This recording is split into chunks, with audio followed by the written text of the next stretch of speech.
Yeah, it's neat because I talk about sort of common ailments and like what you can do about it, sort of natural things that you can do to try to help with, say, high blood pressure or whatever it is.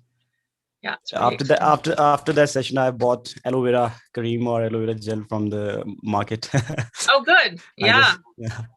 Well, if we're even where you live, I don't know if you can get the plant. Like the plant grows so well, and it's so easy just to the gel inside. It's an amazing aloe vera plant. Is really amazing. Okay, Ravina, the live stream is live now. I have made you a host again. All and right, Victor is thanks, going to Kevin. stay in your class. Okay, thank Thanks, you. Kevin. Yeah, bye-bye. Have a great day. Bye-bye. Thanks.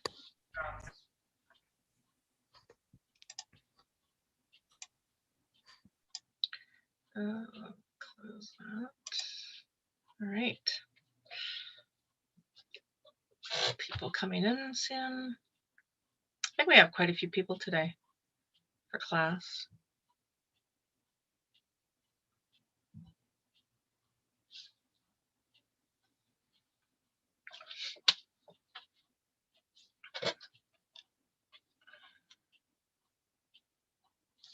Mm-hmm.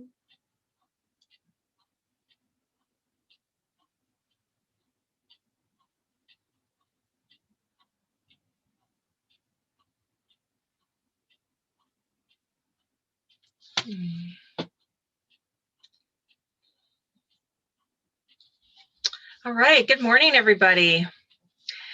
Come on in to class. It's good to see everyone. Hi, Carolyn, nice to see you.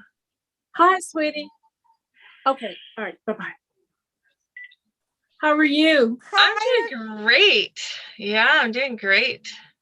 Happy Earth Day. Good morning. Oh, yes. Good morning, Tatiana. Nice to have you here this morning. Well, it's morning for me. Early, 8:30 a.m. I just quickly want to say thank you so much. I love all your classes. And the class about the morning routine, it makes difference in my life. I start thinking and using different methods to be more positive, to feel better. You're such a great person and great instructor. Thank you so much. Oh, you're welcome. Thank you for sharing so much in the last class, because I think a lot of the other learners had some great ideas. And the fact that you shared that you were a music teacher, you have music. So I think that's a lovely way for you to get up in the morning when you're in pain and not feeling great. So put that music on to sort of help the mood. Yeah. Yeah, so, and I very hope today I will find out more information about natural way to treat my problems. Right. Yeah. Right. Well, I have a little treat I'll tell you guys about in a tiny bit. I have another class that I've been working on. So two more classes, but I'll wait till we get everybody in here. So welcome everyone. Come on in. It's great to see you, Josie. I don't see husband next to you there unless he's getting his coffee. He's on the phone. Oh, he's on the phone. Okay. And Laura, nice to have you here. And we actually have Victor today as our support person, so he'll be answering any questions or whatever. Anything to do with tech, just ask while he's here. It's a great time to get your tech questions answered. And I love it when you turn your camera on. If you can at all, do it just for a couple minutes, even just so we can see you. Or if you're still getting yourself, ready for the day, turn your camera on after. Hi, Sandra. Nice to see you. Nice to see you, Thomas and Mike. All right, I have started the recording already, so just so you're aware of that, just because, well, we record these sessions. So I'm going to start by sharing my screen so we can get started, because I have lots of exciting things to share with everybody.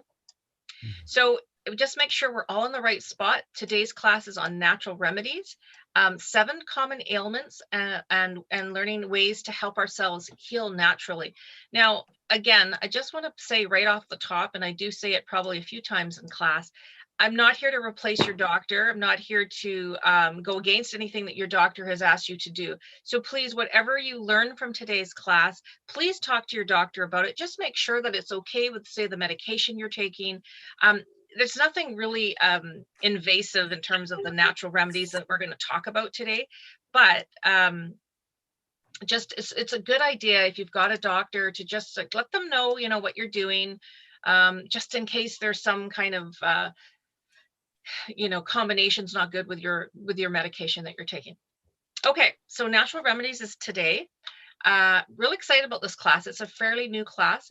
If you haven't met me before, my name is Ravina. I'm one of the guides here at Get Set Up. Really excited to be a guide. Love doing this job.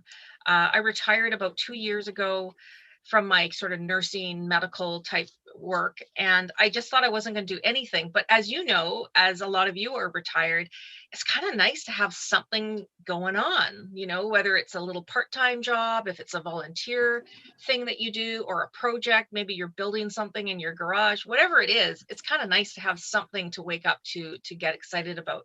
So my whole life's all about health and wellness. And so it just kind of made sense that I can continue doing some teaching like I am now with all of you. Now, I've got the Western medicine studies with my nursing degree, but I also studied functional nutrition. And the heart of functional nutrition, if you've taken my 7 Healings food course, is around using food as the central part of your health, like to help improve your health. And why not? Because it's kind of like not necessarily free, but it's something that we have in our control, and we can decide what we actually put into our bodies, or what's making our body cranky, whatever it is. What could we do to shift that?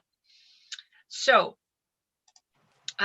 we do learn from each other. And as Tatiana, who mentioned earlier, we had such a great class last week, or I think it was last week, and we were giving sort of tips on morning routines and how to put a good morning routine in to get that mood improved in the morning, especially if we wake up with stiff joints, if we've got arthritis issues, things like that. So we do learn from each other. If you can put your camera on and sort of meet each other, it's a great way to sort of make friends here at Get Set Up. We record it so you can ask for a recording, and we're also live streaming today. So today's class, hi to all of you out there. We are live streaming, which is lovely. And then lastly, I always just mention to you guys, we don't get paid. We don't get kickbacks for any product or service that I might talk about today. It's just something that I might like or really love, and I want to share it with all of you. So let's look at the objectives. We're going to learn understand the healing power of plants, herbs, spices, and foods. So all 4 of those things. I think I use one or the other with the 7 ailments. We're going to learn a little bit of history, tiny bit of history, just the interesting part of it, I guess, on natural medicine. And then we're going to learn these 7 natural remedies for 7 specific ailments. Now, I don't just pick one thing. I give you maybe 2 or 3 or 4 or 8 things that could help that problem you're having or symptom that you're having. All right. Does anybody have a question before we get started? Is everybody feeling good? Got your water? You know where to go for in the chat if you need any help with this, with the tech. Now, please feel free to put a question in the chat, or what I really love is the reactions button below to put your hand up, so then I know that you want to ask a question. And that's a great way for me to stop and see the hand. In the class. So if you could do that, that would be great. All right, let's get moving. So I just like to ask the quick question. Have any of you used a plant or an herb or a spice or a food to help an ailment that you've had or a symptom you've had in the past, maybe growing up? You just have to take yourself off of mute if you're not muted, or if you're muted, take yourself off mute if you want to say something. It varies class to class, but I bet you there's some things we've used. Vivian, did you have something? No, not right now. No? Okay. Anybody? So let's see. For me, growing up, my grandmother had an aloe vera plant in her house, and as kids, we just loved it, right? We always wanted to go and like pick a piece off and play with the gel. But she had it there for if we burned ourselves, if she burnt herself, if we've got a little scratch on ourselves. We used to use that. What's something else that my mom? We used to use garlic for, like, if we were feeling like a cold coming on, then we would have extra garlic in our food. That was something we did. Anybody else have anything that they can remember or do? Oh yeah, you have something now, Viv? Yeah. Yes. When we had a toothache and it had swelling, we would use a tea bag that we had put in hot water, and we used Cool. Okay, just the tea from the tea. Yeah, the tea bag, just put it inside the gum and it would help with the swelling. And I was laughing about it because I saw it on Dr. Oz about a year ago. He was saying that it does help because of the tannins in the tea. Oh, cool. And now that you just reminded me that you mentioned about the toothache, didn't we use cloves? I think that's something my grandmother used, cloves, I think, to put, I mean, not that I liked the flavor of cloves when I was a kid. Yes. Who else here? Sandra? Sandra, what did you have to say? We use tea for a sunburn. Like we would soak a rag in tea, and that seemed to help with the sunburn. Okay, that's a neat. I guess it must be the tannins again in the tea. Vivian, did you want to say something? Yes, I use ginger when I feel cold is coming on. Oh yeah, because that's a good thing. Ginger is a miracle thing, I think. There's so many good things for ginger. Who else? There's so many of you now. Myra, what did you want to say? I use lemon peel and cloves. Okay, for toothache. Okay, lemon peel too. Oh, interesting. Excellent. And then Charlotte, what did you want to say? Ginger, I use ginger in my tea to help settle the stomach, always to help the digestion. And then I also do turmeric, a lot of turmeric. Oh, great, great, great. I just love it. You know, all these learners, we learned so much from all of you, and it's exciting because I do a lot of the health and wellness classes here, and they kind of like overlap a little bit, don't you think? Like, you know, you learn about something, doesn't it mean, I almost feel like there's like a list of like 10 foods. If we all ate these 10 foods, we'd probably be all super healthy because they're such powerful healing foods. All right, Carolyn, you have something to say? Yeah, I really love the turmeric, but I use the rind of an orange, and that helps with nausea. Oh, okay. Oh, I love that idea. I love the smell of orange. That would maybe settle me too, or just give me more of the feeling of pleasure than anything else. Okay, well, let's move on because I want to get to all the 7 things that we've got. All right, so when we look at the healing powers, natural remedies, it's been around for years and years and years, so thousands of years, right? Like ancient history, we can go back to like places like India, China, Egypt, Greece, and plus so many other places. And even our indigenous people here in Canada and in North America and around the world have relied on plants for their healing. It's just a fact. It's a fact. You can look at any history and it's been used. So since the beginning, humans have experimented with plants. So, you know, we didn't really know sometimes way back when what something did. So we would experiment with them. And so in some ways, like over the thousands of years, it's like we're almost like in a clinical trial, right? This is interesting. Now, it's possible that as humans, we would look towards animals, we would observe the animals and see what they're doing because animals have a real knack for looking to see what's curative in terms of plants. So this word is kind of a long word, so I always have to read zoopharmacognosy. Zoopharmacognosy. It's kind of a fun, interesting word, but that is the behavior in which an animal self-medicates itself by selecting and ingesting certain plants for certain reasons. Now, can anybody, like when you hear that, can you think of something in your own life? Like, and maybe if you have a pet, like a cat or a dog? I thought that was so funny because it reminded me of my cat. Yeah. When a cat or a dog's not feeling good, what do? They're looking for grass. If you take them outside, you see your pet chewing on grass, you know they're going to have a little bit of a vomit, right? It's just like they do it on purpose.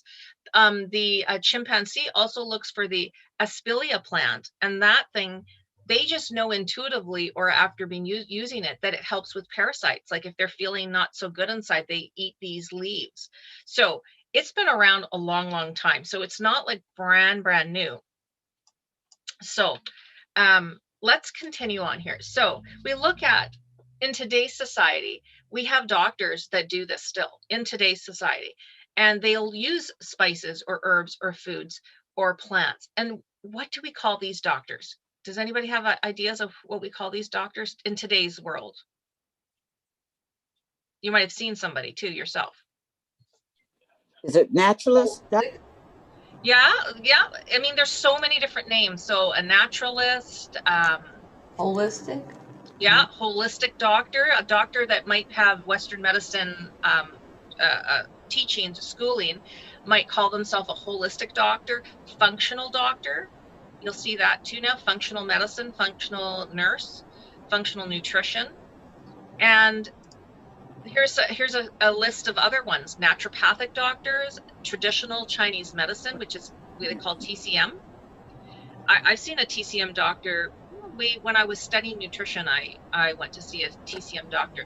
Ayurvedic, which comes from India. We've got the herbal medicine doctors. We also have Aboriginal medicine and bush medicine. And I find these ones super interesting because they do the whole interplay between the physical, but the emotional, social, and spiritual side of things. So when they do certain plants, it's to take care of all of those things. I found that really fascinating when I looked at that. So if we look at the thousands and thousands of plants that are out there, for the purposes of today's class, I have chosen 7 sort of ailments, I think, that are quite common or can be common with us older adults. And so that's what we're going to focus on for the rest of the class. So the first ailment is high blood sugar. Now, you may be pre-diabetic. You might be diabetic. You might have type 2 diabetes currently. But just because you do, and maybe you take a medication like glucagon, or no, what is it? There's a couple, I can't remember the names now. My mom was diabetic. So she didn't take insulin, but she took, anybody who's diabetic, well, what's it? Metformin. Yeah, there you go. That's the name. I was trying to think of that one, metformin. And then there was a couple new ones that came out for diabetes. So if this is something you're worried about, maybe you're just kind of what they call pre-diabetic. Carolyn, you have a question? Yeah, I take Victoza.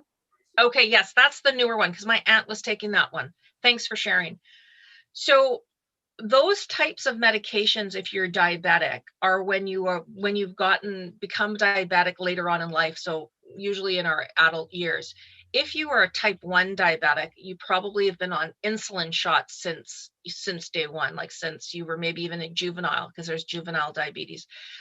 But what I'm talking about is for any of us here that are here today, and maybe we're having a little bit of extra sugar, maybe we're having a stressful time in our life, and we're kind of going for the breads and the sweet, the easy carbs, and we're worried because our blood sugar is a little high.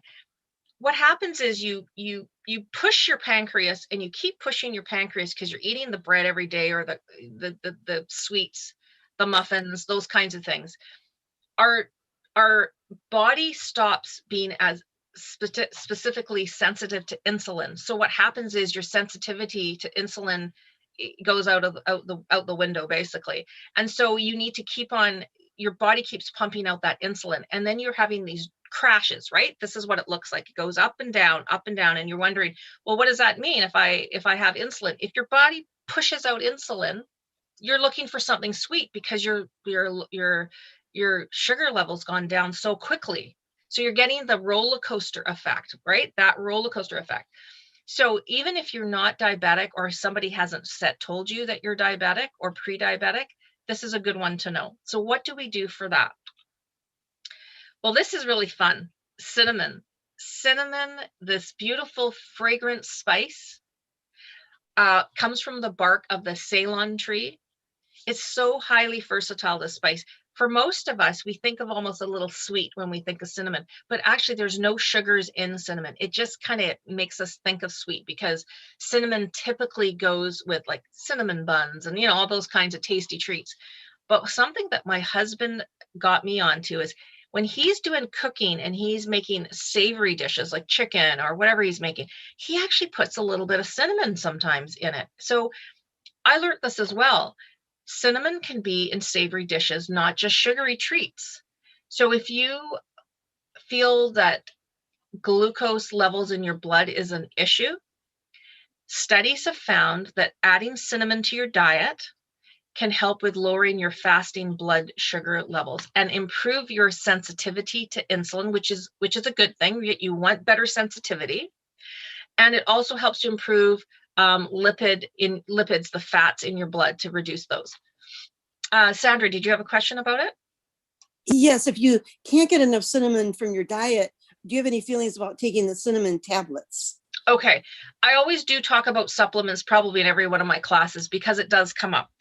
The thing that I learned in functional nutrition, the biggest thing I learned was there are lots of amazing supplements out there. So there's some that are, like the, what would I say, the bargain brands that have a lot of filler in them, but there are some amazing supplements. You might get them from the MLM companies. You might get them from your health food store. What I want to say about supplements, if you need something for what we call therapeutically, which means, okay, for example, I'm going to pick on Thomas. Thomas is like, yep, you know what? I know cinnamon seems to help my blood sugar, so I want to make sure I get it every day. So he might seek out supplements for cinnamon. Yes, I think it's okay therapeutically. And when I say therapeutically, I mean for a period of time. I don't mean because your neighbor told you that cinnamon was great. Now you're going to take cinnamon pills for the rest of your life. Therapeutically means you take it for that time that you're in that premenopause, or you're in that having a rough patch with stress, and that's causing your sugar levels to be high because you're going for those extra sweets.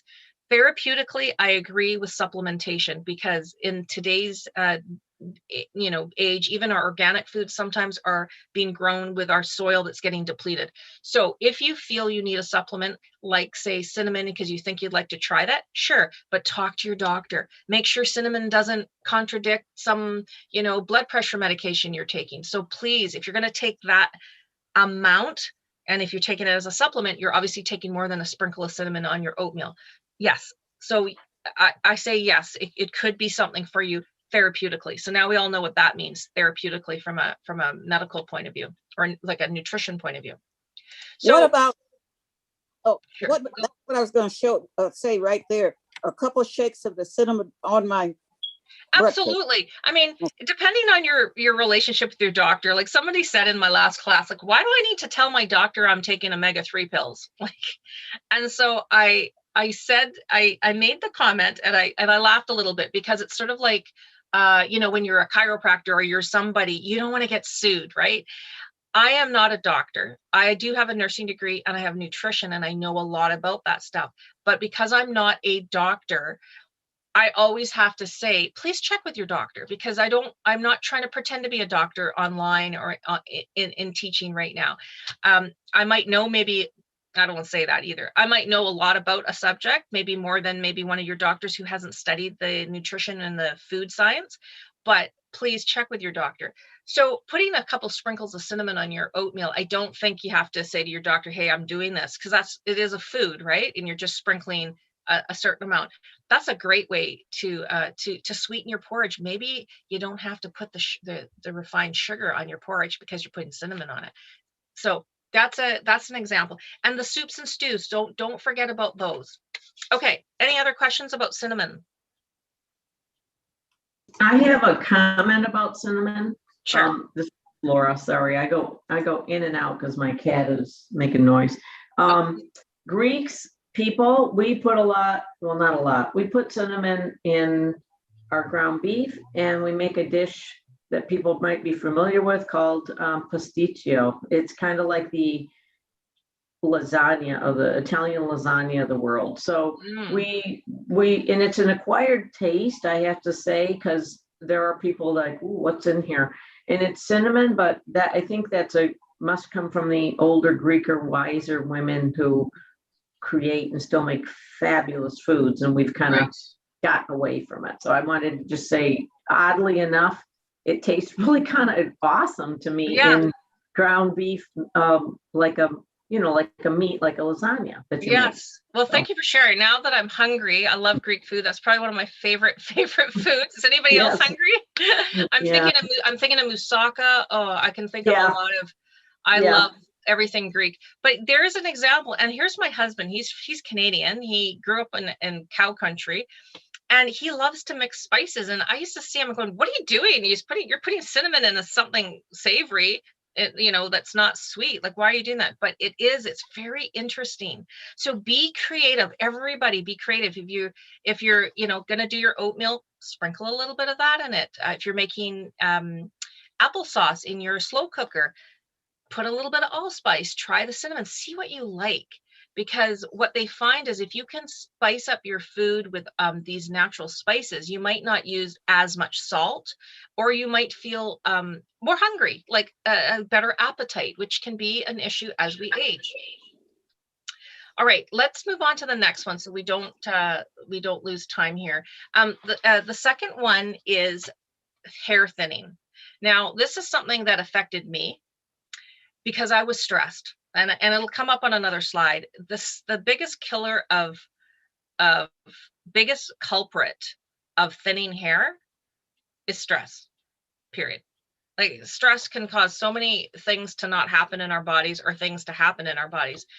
And I use this example because of my hairstylist. A friend said she could always tell, she always knew any women who were pregnant, and people might say this, after pregnancy, about 4 months. So they have the 4-month-old at home. They're not sleeping. You know, life is a little bit stressful. They could tell by the texture of their hair would be thinning, and they would expect it to happen. So you get the stress now, by the time it goes through the process and all, it's about 4 months. So if you are finding that you're having some hair thinning, please don't despair. There's lots of things we can do to improve it. And just think of it as sometimes, you know, our body is going through a change of hormones. Whether you're a man or a woman, our bodies do change with our hormones. And I'm talking about the moderate to sort of like mild to moderate thinning. I'm not talking about when like you start to really lose your hair, because that could be another medical condition. And I won't get into that right now, but there's people that have alopecia. They have different like things that can cause real hair loss. That's more, could be another type of medical condition. But for the type that I'm talking about, the minimal to the moderate, it feels like moderate because all of a sudden you're in the shower and you're going, whoa, there's too much hair coming out. Why is this happening? Remember, seasonally, your hair can change. So in summertime, we do tend to shed a bit more. In general, though, it's around 50 to 100 hairs we actually lose per day. It's a lot. It seems like a lot, doesn't it? But that's natural. So it's about lifestyle habits. And if you look at this guy, he looks stressed. He looks very stressed to me. Now, he's got a pretty big, good head of hair, but he looks so stressed, even drinking his coffee. Over treating your hair, pulling your hair too tight. You know, there's lots of the millennials, younger people, they put their hair up in a big bun, but they're always pulling on their hair. Low in vitamins and iron and minerals, other minerals can really affect your hair. And the biggest one that's underlying that most of us don't realize is that chronic stress, that underlying chronic stress, and also underlying medical condition, which might lead to like the really heavy duty losing of your hair. So what can we do? What's the best cure? Eliminate or greatly reduce your stress. But what else can we do for our hair? This is really big. So it kind of comes along, as I say, in many of my classes, we tend to look at this. And what I'm excited about is that if we all do a lot of these health and wellness classes, that we're all going to just be healthier. I have to admit, it's helped me because I'm teaching this like every week. I'm starting to, I need my omega-3s. Did I get it this week? So here you go. Vitamins and minerals naturally in our fruits and vegetables. Just increasing your fruits and vegetables will help with your beautiful hair and help to thicken it. I even can see, like, I've got like little hairs. You can see when you have more growth coming in because it comes in here. I've been like having vegetable smoothies in the morning with spinach and kale and what else?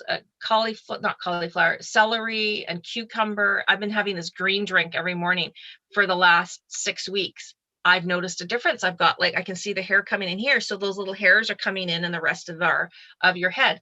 Check for your iron and zinc levels. I know you can check iron levels with blood work. I don't know if they test our zinc levels, but ask your doctor. Biotin is the name for B7. That's the other one that's very big in helping your hair. So foods that are high in biotin, the nuts, the lentils, and liver, if you can do the liver. The other big thing is the omega-3s. Now, I've talked about this many times. Omega-3s are the fatty acids that we cannot manufacture in our bodies. So we have to get it outside of us. So We do need omega-6s as well because we don't manufacture those ones. But guess what? For most of us, I bet you have a lot of omega-6s already. They come from plant oils, and we tend to get a lot of plant oils in most of the foods that we eat. So we're up, and it's a ratio. So we're lopsided. We got too much omega-6 and not enough omega-3s. So that's why we always focus on omega-3s. So where's the omega-3? Where are we getting our omega-3s? And I've talked about this in other classes too. So you'll remember it's the oily fishes like sardines, the salmon, mackerel. Where else? If you're vegetarian, flax seeds. You can buy flaxseed meal now in stores, in the bulk section, in Costco. I've seen it in Walmart. Organic flaxseed meal.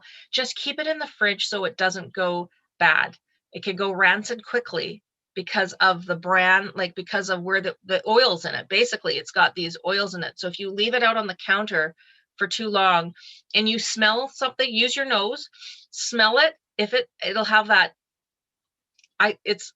There's no better word than the word rancid. When something goes bad, like brown rice, if it goes bad, it smells awful. So if you don't like something, it might be because it's bad.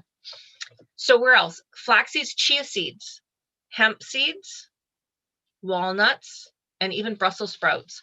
So you want to get your omega-3s. I can say that you will probably see a difference in your hair if you increase these things, but not right away. Give it at least, I would say it's the 90 days. Like it takes time to get your hair to build up and thicken. But I mean, this will sound silly, and maybe some of you will identify with this, but in the mornings, if it's not my day to wash my hair, I try not to wash it every single day, but say it's my second day, I washed it the day before, and this is the next morning. We get up and go out for a walk every morning. And in the beginning, like January, I used to always have to kind of get my brush and sort of fix the back of my hair because I had this like bald spot, honestly. So I would like fix it because it wasn't my day I washed my hair, so I could go out for my walk in the morning. And there's nobody out there, but just in case, I wouldn't want somebody behind me and seeing this, sort of bald spot on my head. Well, since I've been doing all this fruits and vegetables, drinking my smoothie, upping my omega-3s because I'm teaching it all to you. Today, when I've showered since, but in the morning before the walk, we're in the elevator and I'm looking at the back of my head. I didn't even touch my hair. I didn't touch it. And there was no scalp showing. I thought, okay, something's working. So it does work. Just give it a little bit of time. All right. Any questions before we move on to the third one? Everybody's feeling good? Well, is there a difference between getting a Atlantic salmon and wild caught salmon for that omega-3?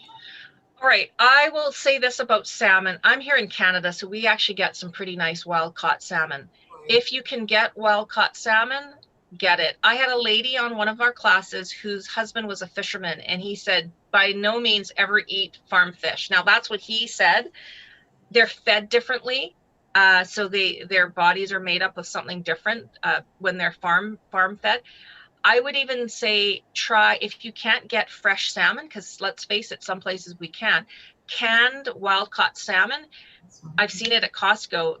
They bring it in sockeye, or even the pink salmon would be better than having the farm raised. Now, if you work in a farm raised place, please, I apologize. I'm not against it, but I would say the wild caught is much better. Much, much better. Thank you. I agree. You can find that frozen too in Sam's and some of the other places. It's wild caught in big packages, like 4-pound packages. Yes, thank you, Charlotte. A great thought too. When I first started nutrition, I thought frozen, no, it's got to be terrible. But do you know that when it's something is flash frozen, and when they say flash frozen, it means something's beautiful at its peak, like peas, and then they flash freeze it and it's in the freezer section now. And if you don't have peas growing in your backyard, the frozen ones are almost just as good if they've been flash frozen. So frozen at their peak. Same with fish. If fish has been caught and then frozen at its peak, it's almost as good as fresh.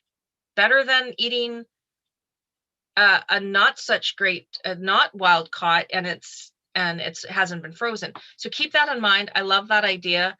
That's very, very, very, very true. So thank you for that, Charlotte. All right.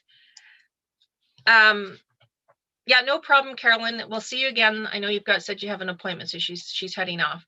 All right, the third one, anxiety. Anybody suffer from this? Can I add something about salmon? Sure. In canned salmon, they can only use wild caught. They can't use the farm caught. I guess it's the way it cans up. Okay, good to know. I didn't good to know, right? If you can't get the wild caught and you don't want to buy the farm caught, you can always use the canned. Okay, I didn't know that. Thank you, Pat. So yeah, because I guess whenever I've looked at the canned salmon, it is always wild. So there must be a reason for that they can't can it. So there you go. Okay, let's go on to anxiety. Now, anxiety is something as humans, we all have experienced anxiety, I'm pretty sure, even if it was a little short term, over, I don't know, an exam grade that you got, or anxiety because you're going for your driving test, or you're meeting somebody new for the first time, you start your first day on a new job. We've all experienced a bit of anxiety, but for those people, so life experiences, but there are those people that have a bit more anxiety. Maybe it's just part of who they've been for a while. They suffer from it. It's just become part of who they are. And think about our world today. I mean, other than the big major, elephant in the room that's going on globally, it's kind of a stressful, chaotic kind of world we live in. I hope that for a lot of us, we found some peace in doing things to keep ourselves calm.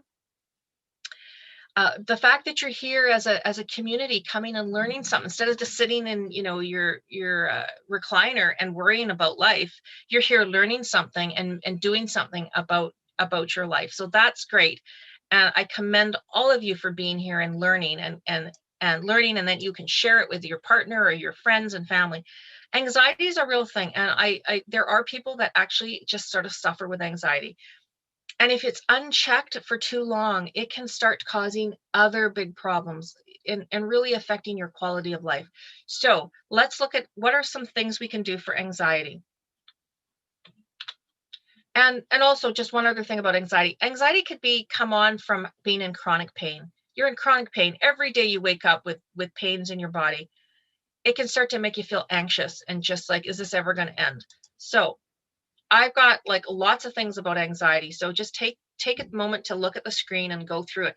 These are all things that I have found from my research and from personal working as a nurse and working as a nutritionist and a health coach that have helped people that are having an anxiety time. It is anxious times right now. We're still in the unpredictable in an unpredictable world with what's going on with COVID, right? I didn't want to say the word, but I'll just say it. It's still on our minds. Every day we wake up in the morning, we look at our masks that we have at our front door, that we have to make sure we got our mask before. In my building anyways, I have to wear a mask to go from my front door to the garage where the car is, because now in any public area in my building, we have to have a mask on, whether I agree with a mask or not.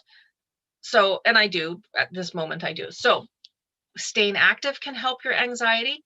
Drinking less or minimal, like no or less alcohol can help to reduce the anxiety feelings.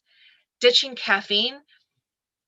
Caffeine is one of those accelerants, right? Like it kind of just revs your system up. So if you're already feeling anxious and kind of like this, a little bit rattled, you add a cup of coffee with lots of caffeine in it, now you're more rattled.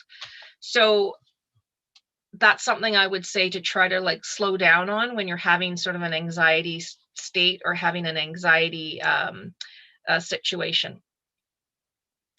What else? Practicing deep breathing.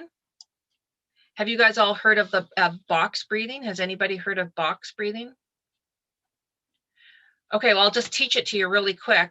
And it's like a box.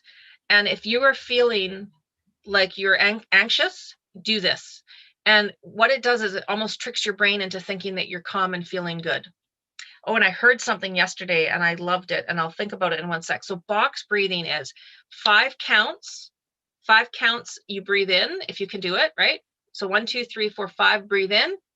Then 5 counts, hold your breath for 5 counts.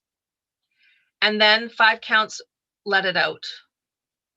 You could just do those 3 things, or once you get good at this, breathing slowly, you can do, after you breathe out 5, hold it again, then breathe in. I find that a little bit hard, so I kind of don't do that one, but I breathe in for 5, hold for 5, release for 5. What you're doing is kind of tricking your brain because your breathing has slowed down. Now your brain is saying, oh, I'm safe. You're not anxious anymore. It takes you from the sympathetic nervous system to the parasympathetic, sorry, I'm having trouble saying it, system. So it goes from the stressed one to relaxed one. You want to be relaxed when you eat. So again, doing a little bit of deep breathing before you eat is a great idea. What was that I heard? I saw it on a show last night, and it said, this is sort of simple. Think of this: smell the flowers, blow the candles out. That was it. It was simple. I saw it on a TV show yesterday. So smell the flowers, blow the candles out. So you can think of it that way if that's easier for you. All right, meditation, improving our quality of sleep, improving on your diet, which we've talked about, and trying aromatherapy. That's another thing. There's certain smells that can bring you some delight, you feel happy. I've got this one here by my desk. It's called frangipani, which is also called plumeria, and it's the smell of these beautiful flowers in Hawaii. And I take this and smell this when I'm feeling a bit anxious, and this reminds me of my mother because she loved this flower. This was her favorite smell. So I keep it, like, it's right here at my desk. I keep it right next to my desk.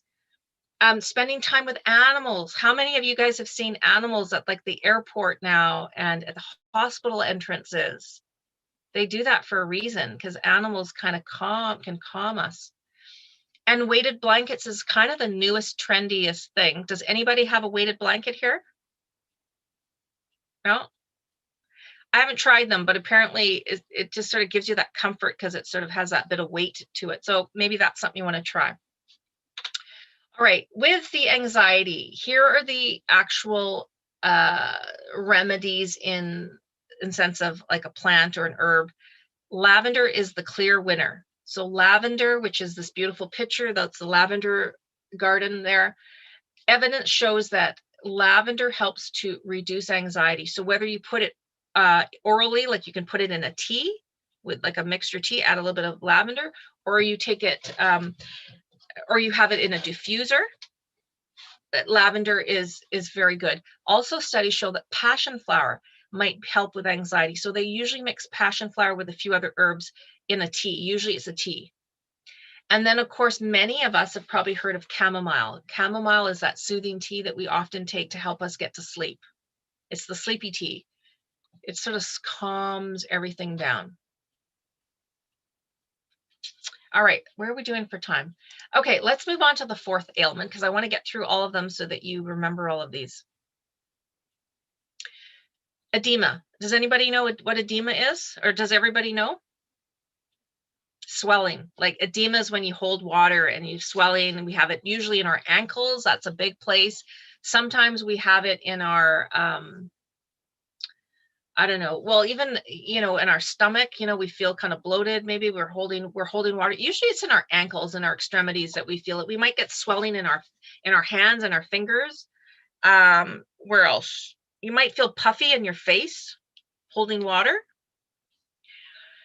A lot of times, unfortunately, it could be because of the medications that we're taking, but here's other reasons. Your shoes don't fit properly. You've been standing too long. That's another one, standing up too long. Our diet, and maybe because we've become sedentary. And a big one, and I noticed this when I gained weight a few years back, and we were flying, we were on a plane. Our flight wasn't long. We were going from Victoria, where I live, to Hawaii. It's like a 5-hour flight, but I had swollen ankles, especially one side, because I had gained some weight. I was a little heavier then, and I noticed that I had swelling in my ankles. So how can we improve this one? Does anybody have suggestions for swelling? So the medical term is edema. So with edema, it can naturally over time correct itself. But you know, when you can't see your ankle bone, it's kind of a bit like, you know, okay, why is my ankle swollen? I can't see my ankle bone. It can relieve on its own. Okay, Myra, you have a question or a statement? I use apple cider vinegar. It's good for it. Okay, good to know. That's a good one. So here's the thing with swelling. When your body is holding on to water, do you know why it does that?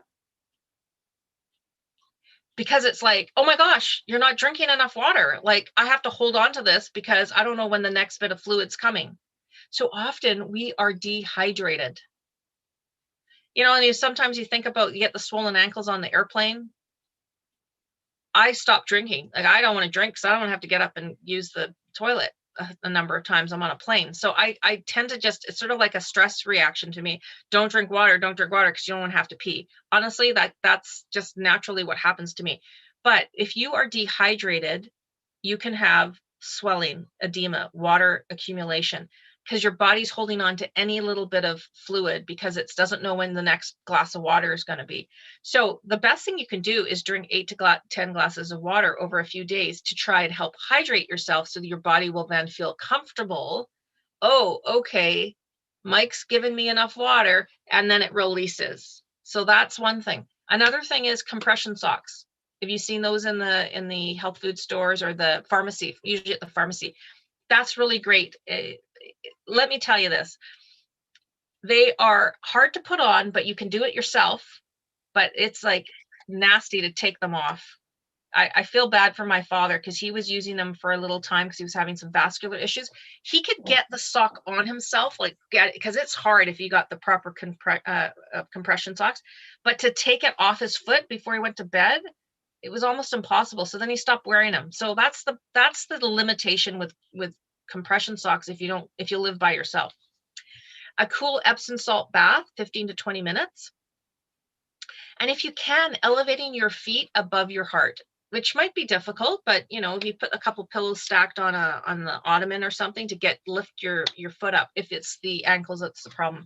And then we just had that suggestion of apple cider vinegar. So I think that might work. I mean, let's face it, there's lots of natural remedies out there. All right, let's move on to the food. So often when we have edema, swelling, is we're low in magnesium. There's a direct correlation between low magnesium and having this swelling.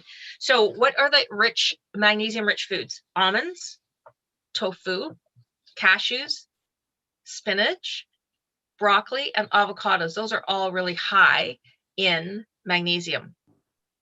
And then again, I've got the little thing here. If you're going to take a magnesium supplement, and I think magnesium is actually not a bad one to have as a supplement therapeutically, talk to your doctor and just let them know. All right. What was that one? I think that's number 4. So we have 3 more. So let's keep going here. High blood pressure. Anybody got a problem with high blood pressure or are worried about high blood pressure?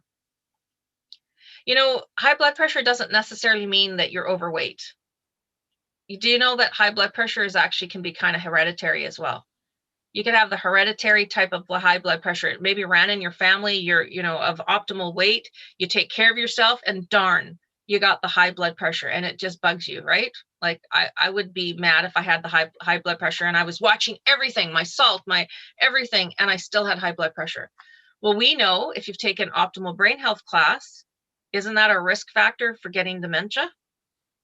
Yeah, we've learned that. So I'm so aware of that now.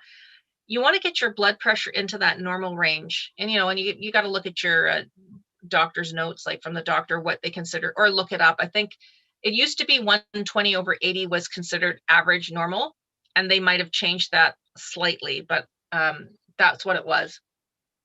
So my advice is, if you know you've got high blood pressure, make sure you go see your doctor. Typically, they will put you on a medication to bring it down, because if you sustain high blood pressure, what happens? Does anybody know what happens? You can have a stroke. Absolutely. Yes, you can have a stroke. You can damage your heart permanently. You don't want permanent damage to your heart. So if you notice that something's out of whack, and it's been same with being high blood sugar for too long, you're hurting your body. You're damaging your body more permanently if you don't get it taken care of. So same with blood pressure. So I'm not saying you have to be on blood pressure medication forever, but if your doctor feels that you need to get on something, get on it just to get the blood pressure down so your heart can have a little bit of a break. And then you can start working on these natural remedies. You might have to go to your doctor and say, hey, doc, my blood pressure, I checked it this morning, is quite low. I've changed my diet. I'm walking every day now. Maybe we need to cut my pill in half. So that's the kind of conversation you would have with your health practitioner.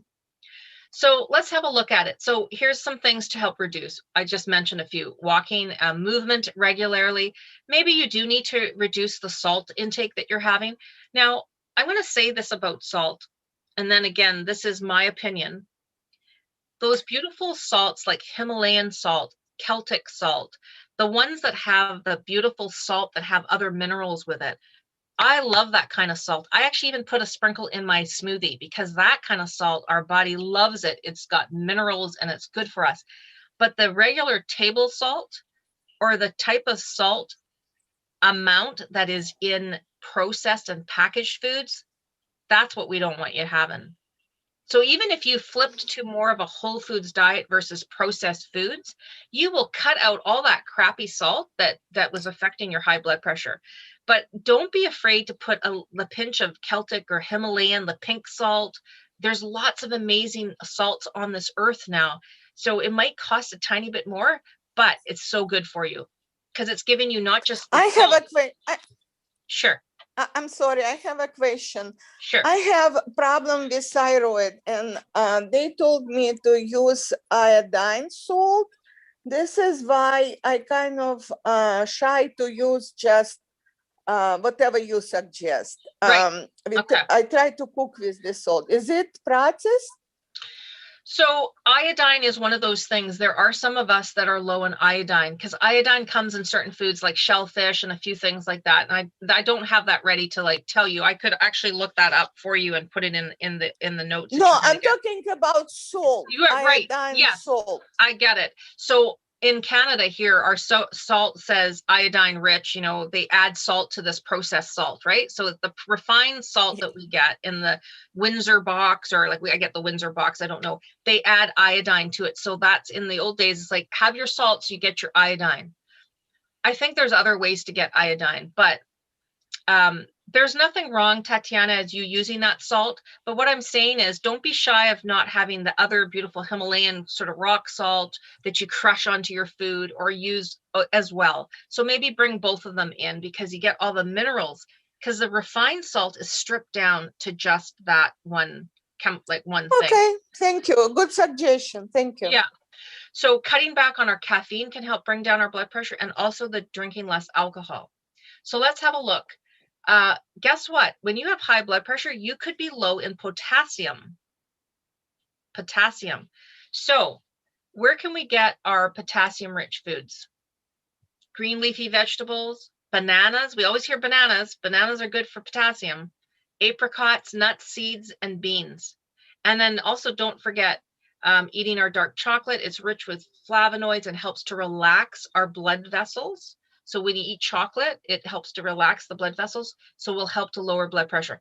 Now I'm going to say, so it's clear, I'm not talking about like all chocolate's not made equally. So the chocolate that's full of extra added sugar and the milk chocolate and maybe like the not so good, Easter chocolate that we buy at the, I don't know, want to put down a dollar store, but that kind of chocolate. I'm not talking about that chocolate. I'm talking about the 70% or higher dark chocolate, which is just the cacao, or cocoa, which is the natural part of that's the kind of chocolate I'm talking about. It can help relax your blood vessels and automatically your blood pressure can come down. So that's a natural way of doing it. All right, let's get moving. We got two more things to talk about. So psoriasis. Anybody have skin irritations? Psoriasis is a specific type of skin problem? And yes, I do. And it's devastating. And nothing actually is working. Okay. It comes back, and it's tremendous problem. Yeah. Yeah, Addition to all the other ones. well, you know, and I get it. Psoriasis is it can be triggered by stress. And it's not great. It Yeah. looks horrible, right? We don't like the look of it. We were ashamed. We don't wear shorts because we know we've got psoriasis on our legs, or even Yes. eczema, you know, other things. So one of the things that you can soothe it with is having this like a salt bath to kind of soothe your skin. And the stress relieving things is what's going to help. So if you're in chronic stress and anxious about, you know, your chronic pain, and it's sort of a vicious cycle, right? So anything to kind of help bring down the stress in your body, meditation, yoga, deep breathing, even having a humidifier in your house to make sure there's moisture so your skin doesn't get too dried out. These are all things, and of course, maintaining your weight. But there's some other key things that can help psoriasis. Aloe vera. If you can get an aloe vera plant, that's the best. If you've got like a spot showing up on your leg, you take a bit of that aloe vera gel, like natural 100%. So you can buy it in a bottle, just make sure you read ingredients.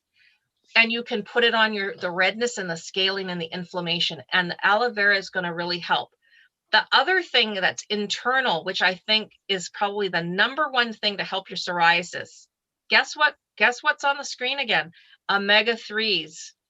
Those fatty acids that we can't manufacture in our body, that will help decrease inflammation in general in your body. And I bet you the psoriasis will start to feel better. So again, where do we get it from? The oily fishes, the fatty fishes, our nuts and seeds, flax seeds, hemp seeds, chia seeds, salmon, sardine, mackerel, what else? Herring. If you like fish, if you're not a fish person, I would try and get it from your nuts, walnuts. All of those things have good high omega-3s. That's the number one thing to help internally to rid your psoriasis. The aloe vera is great to put on the psoriasis. Can you say, what are flax seeds actually? I mean, Okay. that particular one, I don't know. I know Okay, that chia seeds, they look brown, and they look like, yeah, I know what they look like, and I know to buy them and to use them, but actually, what is a flax seed? Is it come from a plant? It is a plant, and it's a seed, just like chia seeds, you know, are just tiny, usually tiny little black seeds. They're tiny little seeds. Like if you were, you know, ancient times collecting them, it would take a lot, right? But flaxseed is basically, it's a plant, and that's the seed of the flax. And same with chia seeds, and and so these days, if we use it, we can use flax seeds a lot. It has that kind of combining feeling. It sort of comes together. So you can have a flax. If you're vegan, you can use, instead of eggs, if you don't eat it, you can make a flax egg. That's what they call. You put a teaspoon of flax in a tablespoon of water, and it'll just puff up, and it'll be the same consistency as an egg. But it's the omega-3 fatty acids that you get from it. Like Ravina, chia grass. Ravina, Sorry. Sure. Can you use the aloe vera plant for your psoriasis, or do you need to dilute it some? No, from the plant, the gel is perfectly use for topical. Right from the plant, you squeeze the gel just like in the picture, and you can put it right on your skin. It's one of those things, it's not too potent. It's beautiful. If you can, so I have a bottle, you can buy it at the health food store where it's 100% aloe, and they've already done it for you. People that have like esophagus issues and stuff, like burning from acid reflux, you can buy aloe vera juice, and you can sip you can't do too much, but you can sip that. It will help soothe the inside lining of your esophagus as well. So I don't want us to run out of time. So let's just get to the very last one, which is about decreased vision. And I brought this one in because, you know, as we age, sometimes we notice that our eyes can change. If we're pre-diabetic or diabetic, there is that diabetic retinopathy, which can affect the tiny little blood vessels in our eyes. And sometimes we forget to put our sunglasses on or wear protective eyewear, so we can damage our eyes. So what can we do for our eyes? Well, again, those beautiful red and orange vegetables. You hear about carrots being good for your eyes. It's because of the vitamin A, the vitamin C and E, and our mineral zinc. So the food sources are carrots, our red peppers, broccoli, spinach, strawberries, and potatoes, and citrus stuff. The other thing that's in carrots and that are the carotenoids, which is kind of a funny name. It sounds like carrot, but carotenoids, lutein, and the zeaxanthin. Zeaxanthin. It's hard to say that word. Yeah, zeaxanthin. Yeah, it's hard. Zeaxanthin. And that's found in our green vegetables, broccoli, zucchini, and in eggs. Eggs have that too. So, so that is the 7 things. I will put it in a post email to you. I will also add in just for fun, and for Tatiana, the foods that are high in iodine. So if anybody's worried about that because of their thyroid. So we've looked at some healing plants and herbs and spices. We've learned a little bit of history, and then we've looked at these natural remedies. Now, there's obviously other things you can do, but it's kind of nice to have that. So if you have any questions or you want to put anything out there to Get Set Up, you can send it to Liz at Get Set Up. There are lots of great new classes. I've got my Creating Morning Routines class coming and the Basic Nutrition class. And what I wanted to tell you about is, and I will send you out a post email, and you can also do feedback if you want to give some feedback on the class. We have this new thing now on the system where you can click to add a friend. Once you've signed up for a class, you can actually add a friend or send a friend request to tell them that you're taking this class if you want to invite a friend. And if you'd like to host an interest group or something, or you want to suggest a new class, you can send it to our help@getsetup.io. So I want to thank everybody for being here. And for any of you that do sort of follow what classes I'm teaching, I have a new class coming out called what do I call it? What did I call it? Today's Top Food Lifestyle Trends. So I talk about some of the latest kind of diety lifestyles like keto diet and paleo diet and Whole30 and what's some other things we've heard of that's out there. What does vegan actually mean? What does vegetarian mean? Are there different types of vegetarian? I talk about the different types of food lifestyles that we hear about a lot, or maybe we follow. So that's a class that's going to be coming fairly soon. My new Detoxing Your Home class is starting next week. And I think it's on the 30th. April 30th is the Detoxing Your Home. So if you're all about health and cleaning your insides, you want to also look at your home and what you can do to improve your home detoxing. And just for any of you who suffer from arthritis, and Arthritis is Awareness Month is in May next month. I've just created a arthritis management and relief course, which actually has a lot of really great ideas on how you can improve or help relieve the pain and discomfort you're having from arthritis. So look out for that. It's not on the schedule yet. I don't even think my class has been approved by the higher ups, but I know a lot of us suffer from arthritis. I have a bit of osteoarthritis in my knees. So look out for that. And I can answer another couple questions if anybody has anything. And then otherwise, I'm going to say goodbye. I'm going to compliment you. Thank you. Thank you so much for doing the extra classes. I'm really impressed in learning and putting it all together. I try to work my schedule sometimes around you, which probably makes me laugh. So sweet. I know. Well, I teach on Thursdays and I teach on Fridays and teach on Saturdays. So, that's how my schedule. Now, also, Laura, I wanted to ask you too. If you can just stay behind for a second, because I thought that you wanted me to connect with you over something. I did reach out to you, but I didn't know if that was doable. That's okay. So I emailed you, but did you get my email? No. Okay, so did you do it today? No. No, I did it a few days ago. So thank you, everybody. I will say goodbye to everyone. Thank you. And thank you. Good luck with the rest of your day, and I'll see you in another class. Okay. Good to see you. Laura, yes. I did send an email. Did I say it wrong? You might have.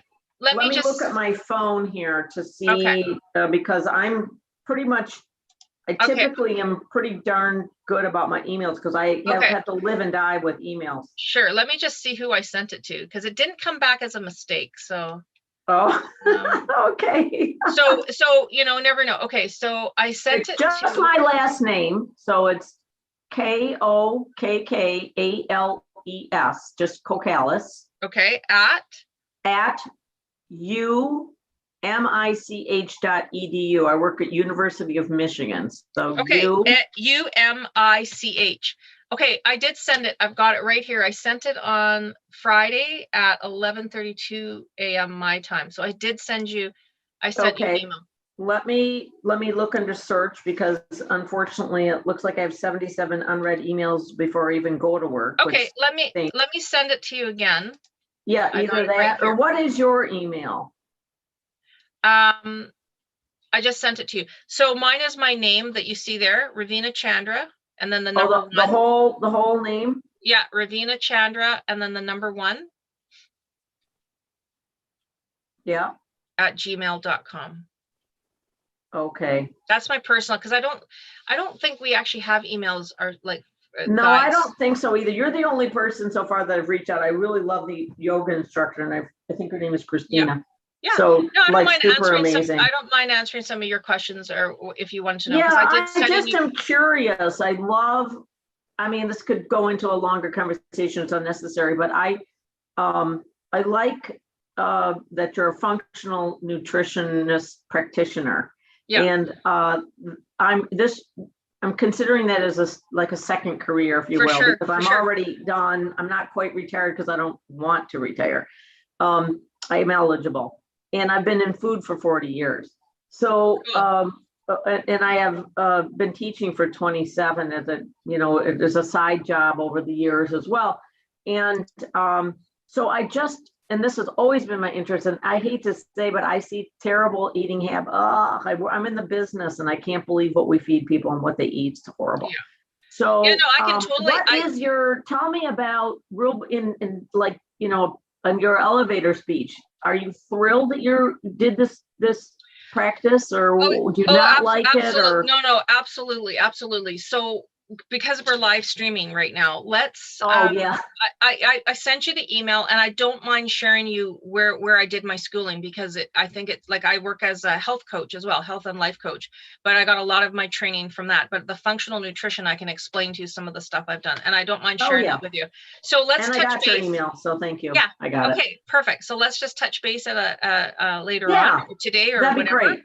Yep, I'll probably reach out in the next couple days because I go in pretty soon, and unfortunately, it's a pretty active, hands-on job. So I don't get a lot of time unless I cheat, like you see me doing with my hat on when I'm taking one of your classes. Yeah, no problem. Okay, it was lovely having you. Thank you for all your input and your engagement. I love it. Okay, take care.